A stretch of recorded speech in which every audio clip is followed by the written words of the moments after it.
භාගයයි කලක් පවතින අලුත් පෙනුමයි.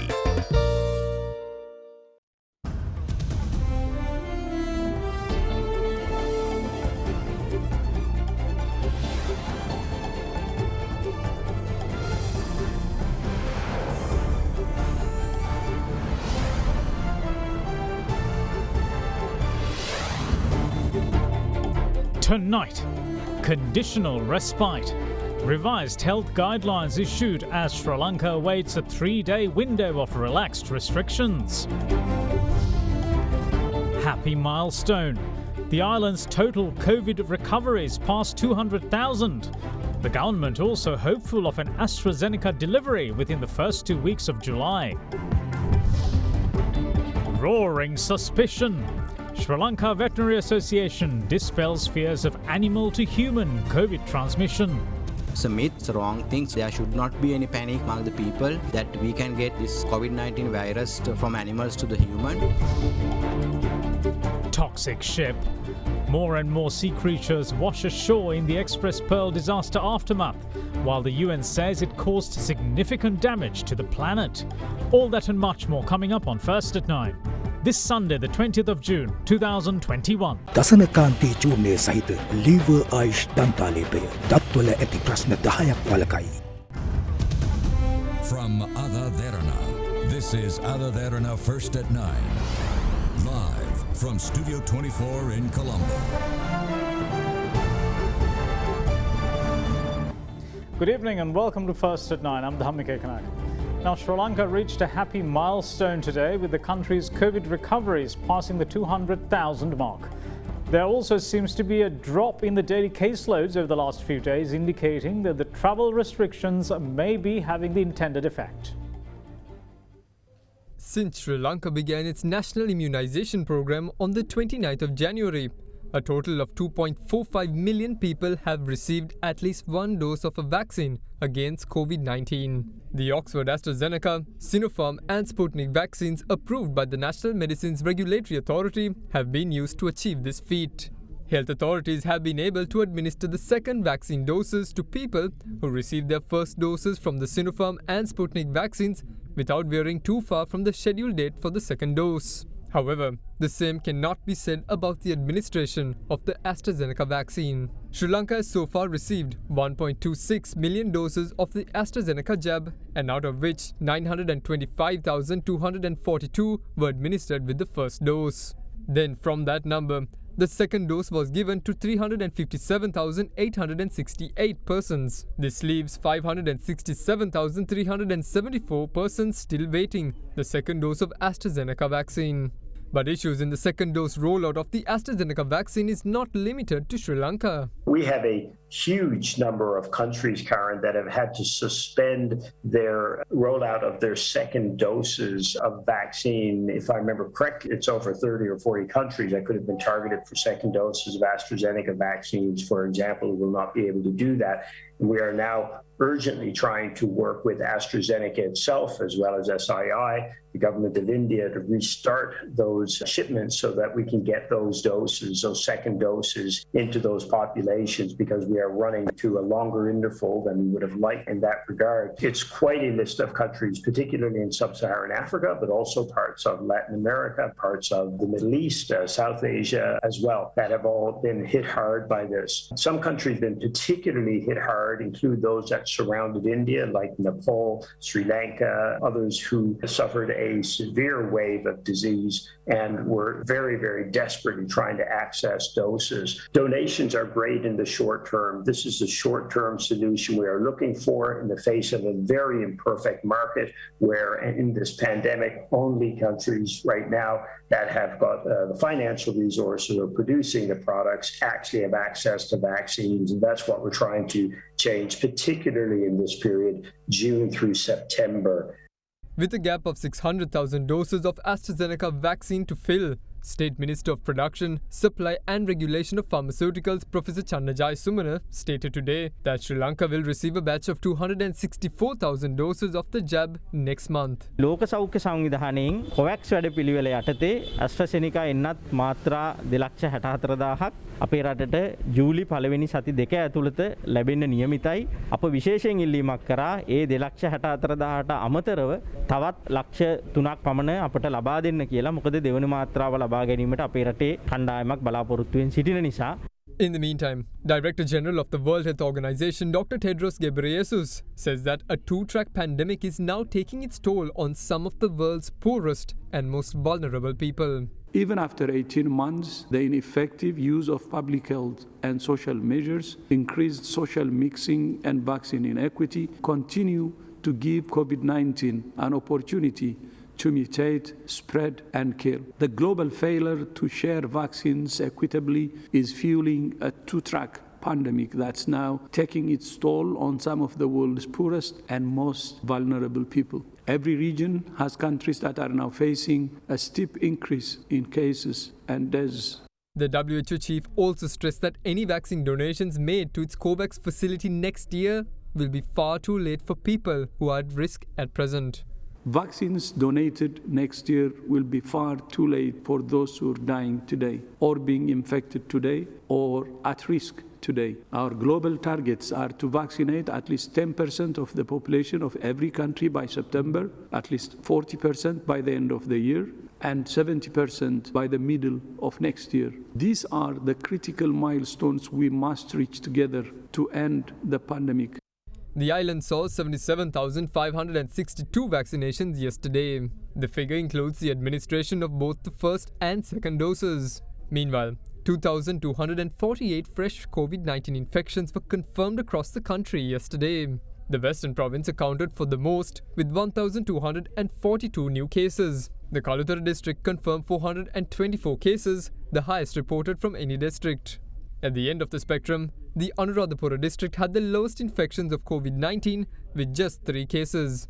What's more, 79 imported cases were also among yesterday's caseload.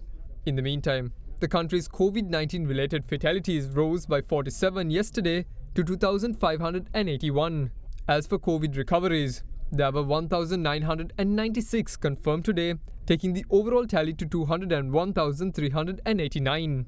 Meanwhile, 1,553 fresh COVID-19 cases have been confirmed in Sri Lanka so far today, placing the island's active cases tally at 35,291. විවෘතව සහ අවංකව පවතින තත්ත්වය සේවකයන්ට පවසන්න. ආරක්ෂිත හා සාධාරණ සේවා ස්ථානයක් වෙනුවෙන් එකිනෙකාට විවෘතව කටයුතු කරමු. Now then, only 2 persons from a household will be allowed to venture out. Only 2 persons are allowed in taxis, and public transport will be limited to 50% of the seating capacity. Those are some of the limitations the people will have to endure over the next 3 days, as the island-wide travel restrictions will be lifted at 4 a.m. tomorrow. As the country looks forward to some respite after the 3 weeks of travel restrictions, 24 Gram and Niladhari divisions will go into isolation. With the rise in daily infections and fatalities, as well as the evident lack of effort from the part of the public in adhering to health and safety guidelines, prompted a full-blown island-wide travel restriction which came into effect on the 13th of last month. Following a 3-week-long ban on travel, the government, however, decided to give the public some respite by deciding to give a window of 3 days to move about, starting from 4 a.m. tomorrow. Afterwards, the restrictions will return at 10 a.m. on Wednesday and be in place until 4 a.m. on Friday the 25th. Though the travel restrictions will be relaxed tomorrow, it is done under certain conditions with a set of do's and don'ts illustrated by the health authorities. One of them is that the general public will not be allowed to cross provincial borders, and interprovincial travel restrictions will continue to be in place until further notice. If the people thought that they can let off some steam over the next 3 days after being cooped to their residences for weeks, the authorities have drawn a line there too. Mass gatherings, public gatherings, events and parties as well as weddings during the restrictions are strictly off limits. With regard to public transport, the maximum capacity on buses and trains is limited to 50% of the available seating capacity. However, in the Western Province, only essential services and staff transport will be in operation. Authorities also emphasize that the relaxation of restrictions is not an invitation for state and private institutions to call their normal cadre to office and instructs them to continue with minimum staff even when the travel restrictions are relaxed. Meetings at both private and state entities are limited to 10 persons provided the gathering is essential. But in the Western Province, institutional meetings are not permitted at all. In the meantime, only 2 persons from a household will be permitted to venture out. The maximum passenger capacity for taxis has also been limited to 2 persons. Also for banks and other financial institutions, they will function island-wide. However, a maximum of only 10 customers are allowed inside the establishments at any given time. Agricultural sector and plantation sector activities are permitted, while fairs will have to be conducted under strict conditions imposed by local authorities. As for economic centres, they will be open for wholesale trade. Street vendors are given some respite as those who are registered can operate, however not within the Western Province. Retail traders too can have shops open with only 3 customers allowed in at any given time. The same applies to bakeries as well. Supermarkets too can operate with only 25% of customers to be accommodated at any given time. Though shopping centres are permitted to be open, any entertainment programs and public gatherings are prohibited. However, in the Western Province, opening of such establishments are not allowed at all. For those in need of services of motor mechanics, garages will be allowed to open, however sans public convergence. Permission to open is also granted to salons, but only 1 customer is allowed service at any given time. As for clothes shops, only 25% of the customer capacity will be permitted at the premises at any given time. However, permission to open are not extended to those shops in the Western Province. With regards to sports activities, individual practices are permitted, but team activities are off limits. As for gymnasiums and pools, religious establishments, libraries, cinemas and museums, they will be closed. The restaurants, meanwhile, will be closed for in-house dining. However, takeaway and delivery services are permitted to operate. Hotels, rest houses, guest houses, as well as pubs and bars will continue to be closed. The managers or the supervisors should take appropriate action in order to respect the concept of social distancing. Everyone in the premises should wear a face mask. Police are going to deploy special teams in order to monitor the situation, and if the said guidelines are not followed by the institutions or their management, stern action will be taken against them. We are monitoring the situations, therefore adhere with quarantine rules and regulations all the time. In the meantime, the police have arrested 1,082 more individuals yesterday for failing to adhere to health protocols and quarantine regulations. With yesterday being a Saturday, the number of arrests show the level of indiscipline of the people, despite constant reminders of the severity of the current situation. As such, the authorities urge members of the public to refrain from abusing the freedom given, especially over the next 3 days. In the meantime, 24 Grama Niladhari divisions across 12 districts will go into a state of isolation tomorrow with effect from 4 a.m. Accordingly, in the Grama Niladhari division of Arame area, 66 Vatta that comes under the jurisdiction of the Demataguda police area will be isolated. In the district of Gampaha, the Grama Niladhari divisions of Yatihena, Siambalape Vatta and Nahena will be isolated. In Kalutara, the Grama Niladhari divisions of Mahavaskaduwa South and Minnerithanna Tsunami village that fall under the jurisdiction of Kalutara North and Kalutara South police areas respectively will enter into a state of isolation tomorrow. Meanwhile, a Grama Niladhari division each in the districts of Norelia, Gaul and Matara will be isolated. What's more, the state of isolation in 82 Grama Niladhari divisions will be lifted with effect from 4 a.m. tomorrow. Accordingly, 5 Grama Niladhari divisions in the Gampaha district will come out of isolation. Under the police area of Kadugannava in the Kandy district, the villages of Tibbutta and Koskastanna of Valgampaya Grama Niladhari division will be brought out of isolation. Meanwhile, the state of isolation in the Grama Niladhari division of Uravatta that comes under the Ambalangoda police area in the district of Gaul will also be lifted. For more details, viewers can log on to www.AdaDerana.lk. ගෙදරකට දේ හදනවා කියන්නේ වෙනම වැඩක්. මැලිබන්තේ ගෙදර පදමට තේ. Now, President of the Sri Lanka Veterinary Association, Dr. Erandika Gunawardana, reassures that the COVID-19 virus cannot be transmitted from animals to humans. This comes at a time when Sri Lanka reported its first COVID-19 positive animal, a lion, at the Dehiwala Zoo. For the first time in Sri Lanka, a lion at the Dehiwala National Zoo tested COVID-19 positive. However, this is not the first time an incident of this nature has taken place in the world. The Bronx Zoo in the United States was the first to report COVID-19 infected animals, as 3 lions and 4 tigers were confirmed with the virus. India, meanwhile, yesterday reported that 8 of its lions at the Chennai Zoo had also tested positive, while 2 had succumbed to the virus. Health authorities in both India and Sri Lanka say that the lions had contracted the virus from an official at the zoos and are conducting the necessary investigations into the matter. However, if human-to-animal transmission of the virus is possible, could the reverse also be possible? According to researchers, we have done so far all the investigations or PCR reports. It's quite evident that this is a human virus transmitted to the animals, and the people might think that there could be ways that from the animals we are getting COVID virus to the human, but it's a myth, it's a wrong thing. So there should not be any panic among the people that we can get this COVID-19 virus from animals to the human. That's not been proved in the world so far, and even though it is practically, if we think that we are getting this virus from animals, the transmission, the speed will be very high among the general public. It's quite obvious. So it is not proven as it that we are getting this virus from animals to human. It is called the reverse zoonosis from human to animals. Dr. Gunawardana added that domestic animals must be kept away from COVID-19 infected persons at homes because animals display very little clinical symptoms. We have to take care about our household animals, because if the animals are being with the COVID patients, we have to separate them from the patients, and we have to give them a separate place in the houses if the COVID patients are there.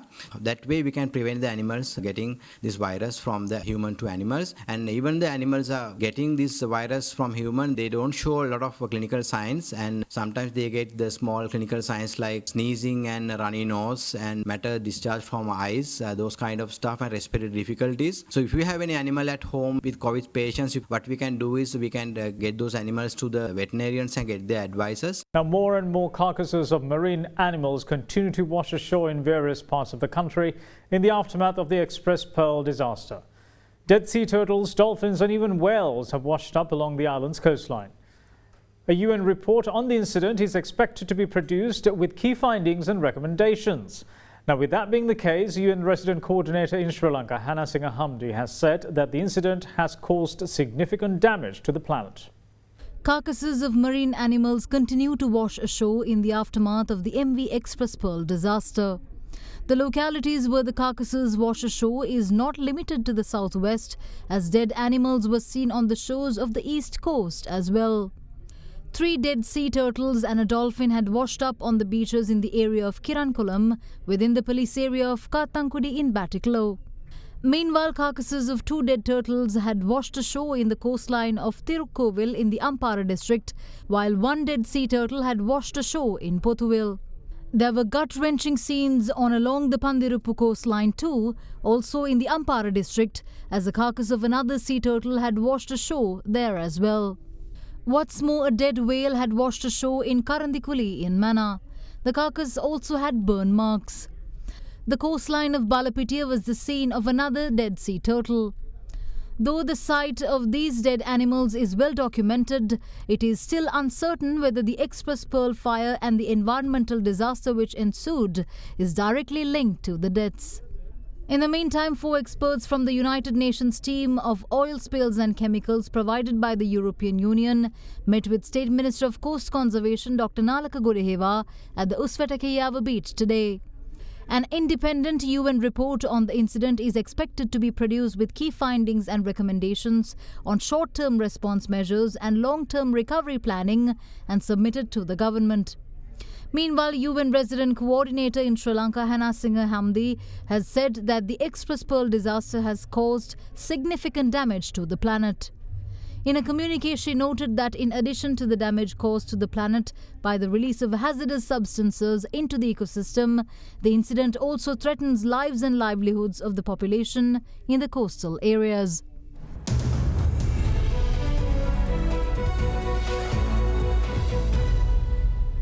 Analysts expect high market activities for the upcoming week, boosted by investor confidence owing to the relaxing of travel restrictions. Now here's Dimantha Matthew to take you through the market forecast for the week. Looking at the upcoming week, we feel that the confidence level is much higher among the investors, and we are also seeing that some of the travel restrictions being relaxed, and this is likely to have a further boost to the confidence of the investors. So we feel that the bullish trend that we saw towards the second half of last week is likely to continue during the upcoming week as well, and we feel that the market is on its way to the 8,000 mark of the all share price index. Investors are likely to be on a strong footing here, and there is likely to be more retail activity in the upcoming week, and we feel that the turnover levels are also likely to further improve. So despite it being a shorter week, we feel that market activity is likely to be very high and strong. And that's it from all of us here at First at 9. Thanks for watching. Bye-bye.